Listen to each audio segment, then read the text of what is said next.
Welcome to part 4 and the final part in this interview series with the CEO of the IMI, Mr. Steve Nash. Right, Steve, you've been amazing. Have you still got energy left in you? Yeah. Good. You got more energy than me. Yeah. I want to move on to the personal part, if we can really get into the personal side. So what I'd like to call this, to start with, I'd like to start with a quick fire, if we can. I think that would be interesting for all. And there's a few questions I put in there that I'm just curious to know. So we'll, I'm going to call this Welcome to Quick Fire Questions with the CEO of the IMI. Are you ready, Steve? I think so. As ready as I'll be, yeah. We'll start off easy. Cats or dogs? Dogs. Tea or coffee? Oh, I drink tons of both. I drink an awful lot of tea, but I do enjoy my a couple of cups of coffee a day. Takeaway or home cooking? I like both. Actually, there's only me and my wife at home now, so actually we tend to kind of indulge a bit with the takeaway a bit more. Yeah. Right, you're only allowed one brand of car for the rest of your life. What would it be? I've been driving BMWs for about 35 years, and I'd be perfectly happy to carry on driving them for the rest of my life. But if at a pinch, I'd drive an Aston Martin. I think Aston still makes some of the prettiest cars out there. Would you rather listen to music or listen to a podcast? Oh, I like both. I do listen to a lot of music, but I enjoy podcasts though. I got quite into listening to Audible books actually. My daughter bought me a subscription at Christmas, and some of them really good. If you could be from any decade or era, which would it be? I sort of missed out on the 60s because I was a child. Looking back, it did feel like you missed out on something a bit, because there was a hell of a lot going on during that period. But, I'm not really one for looking back. I'm kind of somebody who sort of lives in the now. So I'm quite happy where I am. You look at the way we live and look at, compare it to our parents and our grandparents and that, look, my parents and grandparents' generations both went through world wars. I don't envy them that. So I'm perfectly happy where I am, actually. I might go forward, into sort of Star Trek era, that sort of thing, Would you choose the city or the countryside? I feel I've got the best of both. If there was no traffic, like now, I could be in the West End in about 25 minutes. I live on a farm, basically, literally just on the edge of London. If I drive about a mile and a half down the road, I'm into Greater London. It's nice. I feel I've got the best of both worlds. Have you got any pet peeves? Oh God, I've got bloody loads. I'm a little git. The one thing I never know whether it's operating or not in my car is the horn. I just never use the horn. But I do give vent inside the car sometimes at some of that absolute lunatic behaviour you see on the road. So those kind of guys who drive 2 inches off your bumper and go from the fast lane to the slow lane to the middle lane and all that kind of stuff. You just want to be able to kind of press a button and zap them. Who's your biggest inspiration in life? My wife is a brilliant supporter of mine. She always has been. Believes I can do anything and is always right behind me. So I think, there's nobody who's had a bigger influence. I met her when we both worked at Renault many years ago, and we've been married for 36 years. As an individual, I'd say, yeah. And without her, I wouldn't have 2 fantastic kids. A sportsman who I think is a great character, and he's somebody I have the privilege of knowing quite well, is Lawrence Dallaglio, the rugby player. I'm a big rugby fan and a fan of Wasps, the rugby team. So he was both England captain in his time and Wasps captain. And he was a true kind of warrior, inspirational, down in the ditches kind of leader. And a great guy, actually.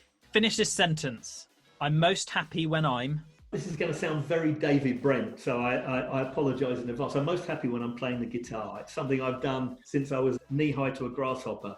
I've got a bloody great collection of guitars here. I've got 23 guitars here, would you believe? Wow. Along with God knows how many amplifiers and other bits of kit and a banjo and a mandolin. And it's something that outside of work has been my bit of sanity for many, many years. I've got Gibsons and Fenders and PRSs and Guilds and most of the brands covered. If your house was on fire, what 2 things would you run in and grab? I feel like I already know the answer now. A Gibson and a Strat. Oh, well, yeah. No. Well, assuming I've got my wife out of the house first. Yeah. Oh, absolutely, yeah. Well, I've got a couple of quite valuable amplifiers as well. I had this dream that I would be a rock star with a wonderful collection of cars, and I kind of did it the other way round. If you were at a dinner party and you could only invite 3 guests, living or dead, who would you choose and why? Blimey. Muhammad Ali would be one of them, I think. I mean, I think Muhammad Ali was, I remember back to, before he was afflicted by Parkinson's, and he was just this incredibly charismatic character, the Louisville Lip, as they used to call him. Who else? I think somebody like Bill Clinton, because I'd love to get the griff on what really went on with Monica, but actually I've seen Bill Clinton talk. I saw him talk at the NADA conference a few years ago, and he's a really charismatic bloke. You can kind of see what people saw in him. Great kind of raconteur. Winston Churchill would be great, because you'd have a good evening with Winston Churchill. He was a functioning alcoholic, really, wasn't he? And I mean, so you'd certainly have a good few bevies with him. And again, he was famously very witty, wasn't he? I mean, he's got so many kind of great one-liners attributed to him. I think he's got more of those attributed to him than Groucho Marx has, and he's a great historian and everything else. Neither of those are actually political, particularly. They're just really interesting people. And Ali was, this incredible character who was illiterate, wasn't he? But was clearly, had a great brain. Before, unfortunately, the boxing and the Parkinson's kind of destroyed it, he had a fantastic brain on it. Do you have any tattoos? No. Tattoos had a different sort of connotation when I was younger. They weren't fashionable. They were sort of quite unfashionable, actually. But that's changed massively, and you've got to move with the times.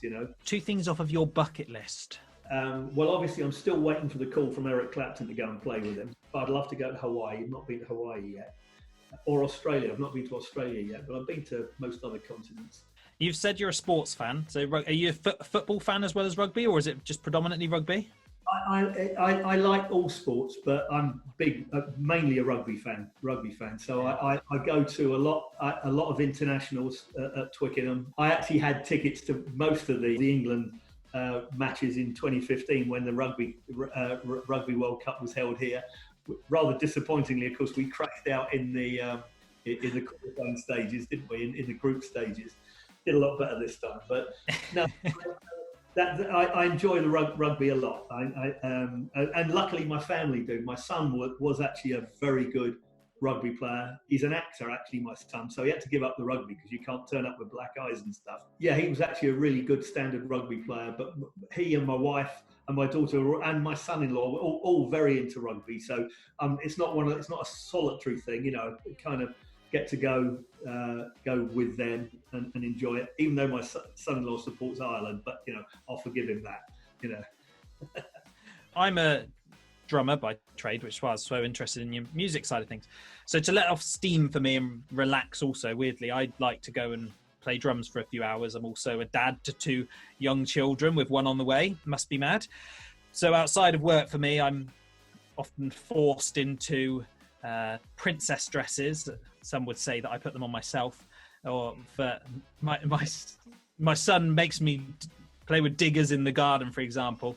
So for you, it sounds like music and sports is that. But is there any kind of go-to things when you're outside of work that just you can just relax, take off, just not think about work and completely relax and do? I've got 2 grandchildren now. I've got the 4-year-old and 6-month-old. The 4-year-old is just brilliant. They both are, but obviously the 6-month-old is still very much a baby at the moment. But he's just brilliant. I mean, we're lucky that we live very close to my daughter, and so. Whereas his other grandparents live in Northern Ireland, so they get to see him occasionally, but we get to see them all the time. Yeah, my wife probably sees them pretty much on a daily basis when I'm at work. But that's really there is something very special about that. I mean, there's something very special about having kids. It actually takes you back because it reminds you what was brilliant about when your kids were young. And it comes without quite the same level of responsibility. So, he's a brilliant little lad, but he's a terrible sleeper. When I go around and my daughter and son-in-law have got like black rings around their eyes, I can sympathise, but that's not my problem. We get all the good bits, we get all the good bits. So that's a great way of relaxing. I've already got him a ukulele and a harmonica as well, getting him into that. I've got a drum kit here too, actually, because my son played the drums. I said earlier on, when I was a kid, I used to envy these kids whose parents went, have a Gibson for your first guitar or whatever. And when my son took up the drums, and I bought him a starter kit, and he was and he showed a lot of aptitude. So I bought him a really nice drum kit, which is now sitting in my little studio out in the garden, which, my grandson loves to beat the hell out of that. So, so maybe he'll be a drummer. Who knows, If there was absolutely no limits, what would your perfect day off look like? Perfect day off. Going to see the Lions, the British and Irish Lions, when they go to South Africa, and doing the tour with them would be fantastic. I would enjoy that. Go there, go with my wife and my son and daughter and what have you. That would be really good. Do you have any guilty pleasures? I've told you about things that things that you absolutely wouldn't want the world knowing, but you're about to tell them. I'm not going to reveal that I'm a sort of closet Kylie Minogue. Well, no, there's nothing wrong with that. I mean, well, my guilty pleasure is singing in the car on my own, but imagining that I'm on a big stage in front of loads of people. So I really belt it out. But if I was in my house, they wouldn't hear a thing. Oh, I do. I do a bit of that. I mean, as I said, I've now got a little private place I can go, and I've put a mirror up, so because you've got to be able to get your poses right. The appropriate faces for when you're playing that strange note and all the rest of it. I and luckily, I mean, my nearest neighbour is not that near, so I scare the cows in the next field a bit sometimes. But I've got quite an eclectic music taste. So you sort of there's all the stuff I grew up on that I really enjoy. And I love blues music. I love lots of rock music and stuff like that. But you kind of like some daft pop music as well at times. So I'm perfectly happy to and you hear loads of it because when you have kids, you suddenly become knowledgeable about stuff you never realised you'd become knowledgeable about. Yeah. I've got some monumentally embarrassing pictures from the past, which sort of which I was watching Elton John's Rocket Man film last night, which I'd already seen at the cinema, but my son was with me and he was laughing at the outfits with the big platform shoes. I was thinking, oh God, I used to wear those. Guilty as charged on all of that sort of stuff. Right. Well, on that note, thank you so much. We're going to wrap it up here. Can I just personally say I've got loads of value from this, but it's been a pleasure just actually to have the opportunity to chat to you and give all the nuggets of inspiration and value that you've done. So thank you from me as well as everyone watching. Well, it's been enjoyable actually, and thank you for giving me the opportunity. It's I hope that people take at least something out of it. Well, it's not very often in life we get the opportunity to take someone such as yourself, put them on the spot and ask very dangerous questions that could tarnish a whole career, like what your guilty pleasure is. And now we know that it's standing in front of a mirror with a guitar pulling faces. So, I mean, the world now knows that. But you've been a good sport, and it's given insight in all of that value to dealerships and individuals looking to come into the trade on so many different areas. So thank you again just for taking part and being on this. Very happy to do it. Thank you. If you're not already, everybody, make sure that you are subscribed to us on the YouTube channel if you're watching it there, and you're following us on all the usual social media platforms, so LinkedIn and Facebook, and we will catch you in another episode. Thank you.